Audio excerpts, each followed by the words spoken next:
Hello bosi wangu wa thamani. Je, unatamani kumiliki kiwanja mahali ambapo pazuri pamechangamka, mji wa kishua?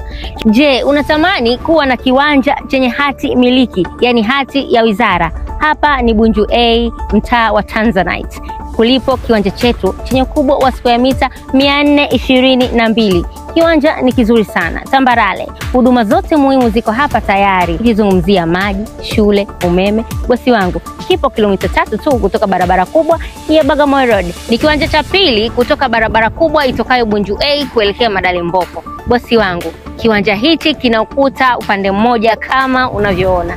Kinakwenda kwa shilingi milioni 22, maongezi yapo. Sisi Flora Viwanja tuko hapa kukata matamanio yako na kuhakikisha tumekupatia kiwanja hicho. Karibu tukuhudumie, na tunakuambia epuka migogoro, wekeza kwa usalama.